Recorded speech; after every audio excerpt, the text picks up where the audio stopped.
Bonjour à tous, aujourd'hui ce ne sera pas un tuto sur Photoshop mais mon tout premier tuto sur C4D. Je vais vous montrer comment faire un effet ondulation comme ceci sur une surface d'eau. Donc on va attaquer tout de suite. Donc pour ceci on va faire un bac. Donc je vais prendre un cube, je vais rentrer mes dimensions.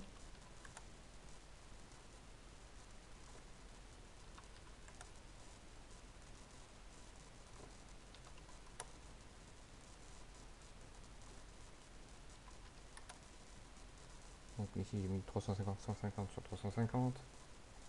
On va dupliquer ce cube.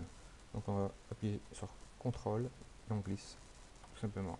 Donc on a un cube 1, on va entrer des valeurs inférieures. 320 sur 120, décidément.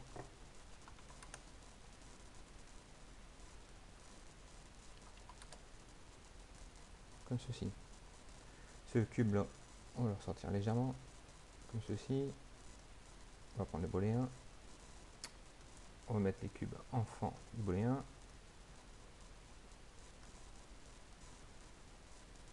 Ce qui me fait un genre de petit bac. Je vais mettre hors du sol, comme ceci.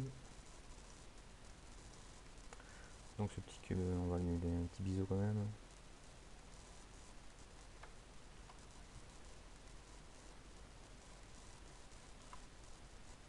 Voilà.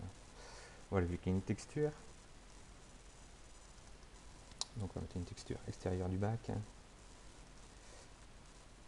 Un billet blanc comme ça.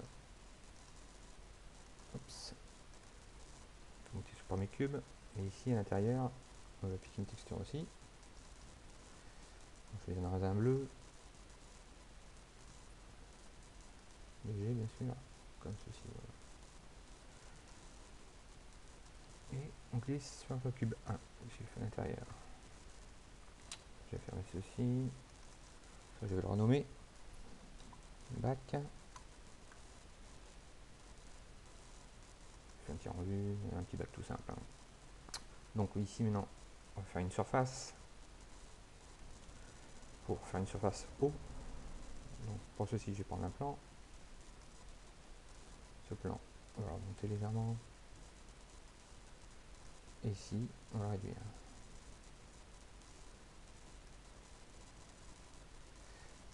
En regardant bien que ça ne dépasse pas du bac, bien sûr. Ici, les segments de la surface. Là, j'ai à la hauteur, on va la passer à 80.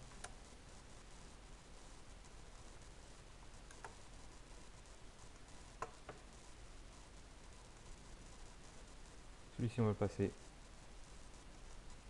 en objet éditable. Et je vais même le renommer surface haut. Comme ceci. Cette surface haut, on va lui appliquer une texture. Donc ici, vous allez dans Fichier, Charger après réglage de matériaux, Broadcast, Ressources, Matériel, Naturel, Liquide, et normalement vous allez retrouver Waterpool. Celui-ci, je vais le renommer tout de suite, Surface haut. On va l'ouvrir. Ici, pour déclencher luminescence, on n'aura pas besoin. Ici, on va ajouter un déplacement. Vous allez dans Texture et vous choisissez l'effet ondulation. Vous cliquez sur ondulation et on va lui mettre des valeurs ici. Donc ici on va passer à la longueur d'onde, on va la passer à 30, comme ceci. La vitesse, on va la passer à 150.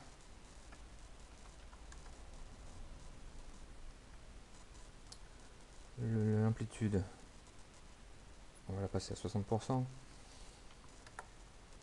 Bon, ici j'entre les valeurs que j'avais rentrées lors de ma première scène que je vous ai montré tout à l'heure. Ici, l'intensité minimale, on va laisser à 10%, on va passer à 10%, pardon. Et la période, on va la mettre à 3. Bon, ici, après, on aura des surfaces de l'eau à mettre ici et l'émetteur à mettre ici en particules. Mais je vous montrerai. On va fermer ceci. On va prendre notre matière sur notre surface eau. Je fais un petit rendu. Là, de l'eau, tout simple. On va construire notre émetteur particules. Donc on va dans simulation, particules, émetteur. Cet émetteur, on va le retourner dans l'autre sens. On va prendre l'outil rotation et on va le retourner à 90 degrés. Comme ceci. On va le remonter. Cet émetteur, on va l'agrandir au niveau de la surface de l'eau. Donc vous cliquez sur émetteur, vous allez dans émetteur et vous changez ces valeurs.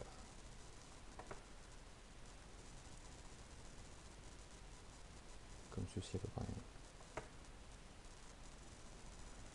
On va le remonter encore. Donc un émetteur particule. Si vous cliquez sur l'animation, on voit bien les particules qui tombent. Mais quand on fait un rendu sur invisible. Donc on va lui glisser un objet dedans. En l'occurrence une goutte.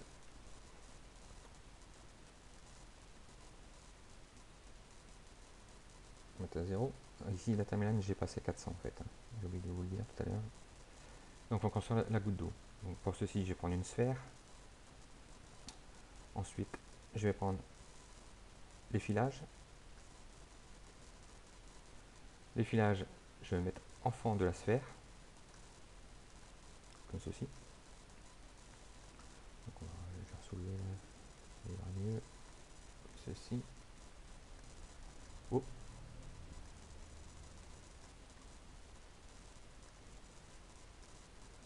Donc on clique sur effilage. Et ici vous passez influence limitée à influence illimitée. Et à l'intensité, vous changez sa valeur pour faire un genre de forme de goutte d'eau. Ici je vais mettre à peu près à 80, 84. Et la courbure, on va la descendre.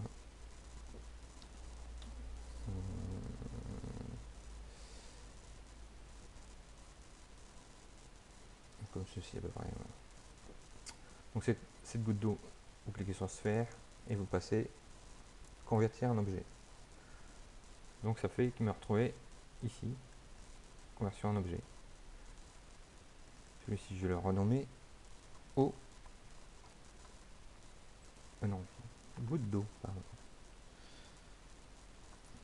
Tout simplement goutte. Goutte. Celui-ci je vais le supprimer, il n'y a plus besoin. Donc maintenant on va mettre une texture à cette goutte. Donc, comme tout à l'heure, ici vous allez dans fichier, charger un pré-réglage, broadcast, ressources, matériel, naturel, liquide, et vous choisissez liquide transparent. On va l'appliquer sur la goutte.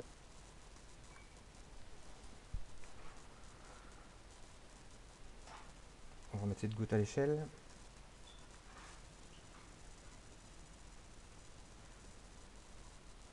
Comme ceci.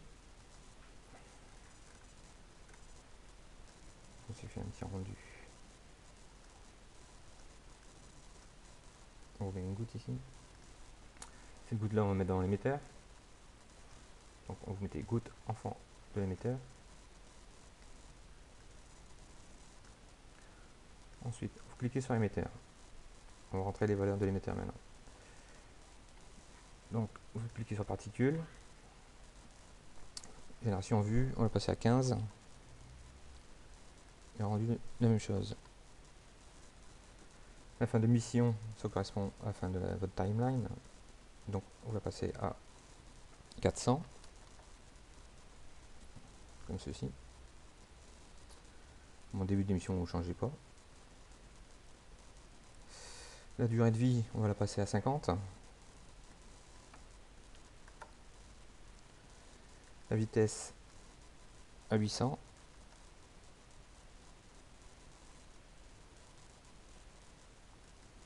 Et la taille finale, on va laisser un... Par contre, la variation, on va passer à 5%. Et sur la vitesse, on va mettre une variation aussi. On va mettre à 25%. Comme ceci. Ici, vous cochez bien afficher les objets. Donc ça fait que quand si je fais mon animation, on voit bien les gouttes. Je fais un petit rendu. Comme ceci. Mon émetteur, je vais le remonter même, il est trop. Je crois donc je vais réduire encore.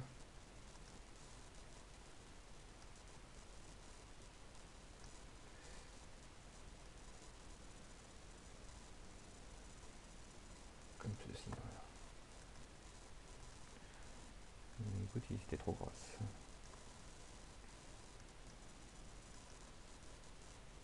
Donc je vais l'émetteur. On va mettre encore un petit peu plus haut.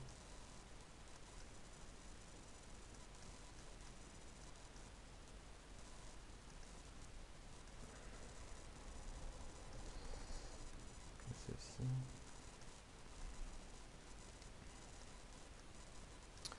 Donc maintenant, on va passer au réglage de l'effet ondulation. Donc vous revenez sur votre matière surface haut, vous cliquez sur ondulation. Donc déplacement d'abord et après ondulation. Ici, l'objet, ça va être la surface haut. Donc vous glissez surface haut dans objet et l'émetteur dans particules, comme ceci. On va refermer. Et là, on va faire un petit rendu.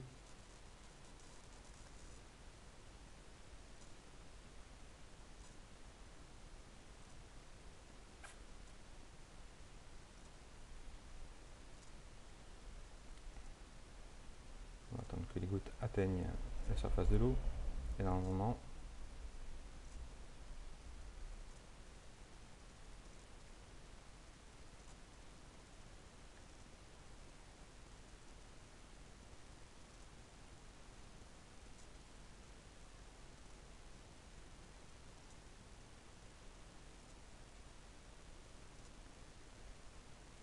je ne sais pas si vous voyez à l'écran, on a des petits effets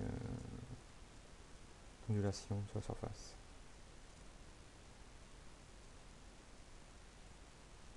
Je vais laisser couler encore pour mieux voir peut-être. Ouais, on vaut mieux déjà. Donc voilà, ce tuto est terminé, j'espère qu'il vous aura plu. Et j'essaierai encore de faire des tutos sur ces 4D. À la prochaine!